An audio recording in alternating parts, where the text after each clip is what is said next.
بسم اللہ الرحمن الرحیم۔ السلام علیکم بچوں، آج ہم باب صوم سیرت طیبہ کے سبق صبر و تحمل کی پڑھائی کرنے لگے ہیں۔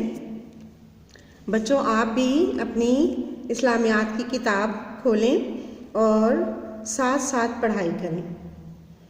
صبر اور تحمل ایک بہترین صفت ہے۔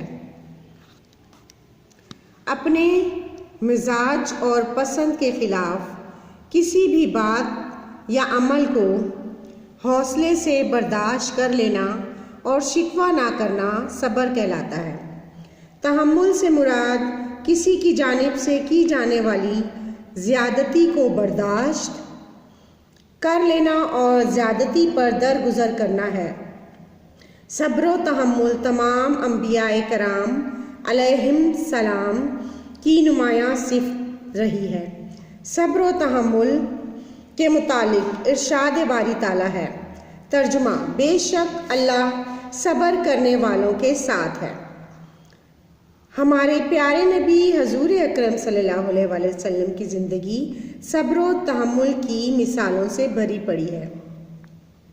اعلان نبوت کے بعد کفار مکہ نے آپ صلی اللہ علیہ وآلہ وسلم کو جو تکلیفیں پہنچائیں، آپ صلی اللہ علیہ وآلہ وسلم نے انہیں نہ صرف برداشت کیا بلکہ کسی بھی بدلہ سے نہیں لیا۔ کفار مکہ آپ صلی اللہ علیہ وآلہ وسلم کے راستے میں کانٹے بچھاتے اور طرح طرح سے آپ صلی اللہ علیہ وآلہ وسلم کو تنگ کرتے تھے، مگر آپ صلی اللہ علیہ وسلم نے ہمیشہ صبر و تحمل سے کام لیا۔ آپ صلی اللہ علیہ وآلہ وسلم جب اسلام کی تبلیغ کے لیے طائف تشریف لے گئے تو لوگوں نے شہر کے آوارہ لڑکوں کو آپ صلی اللہ علیہ وآلہ وسلم کے پیچھے لگا دیا۔ ان لوگوں نے آپ صلی اللہ علیہ وسلم کو پتھر مارے، یہاں تک کہ آپ صلی اللہ علیہ وسلم لہو لہان ہو گئے۔ آپ صلی اللہ علیہ وسلم نے اس بڑی مصیبت پر صبر و تحمل سے کام لیا اور انہیں بددعا دینے کی بجائے ان کے حق میں دعا فرمائی کہ اے اللہ طائف والوں پر رحم فرما کہ یہ مجھے نہیں جانتے۔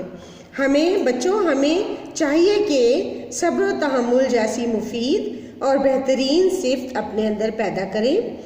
روزمرہ یعنی روزانہ جو ہم زندگی گزارتے ہیں، روزمرہ زندگی میں اپنی پسند اور مزاج کے خلاف ہونے والی بات یا عمل پر یعنی کام پر درگزر سے کام لیں۔ کسی برائی کا بدلہ برائی سے نہ دیں کہ معاشرہ امن و سکون کی مثال بن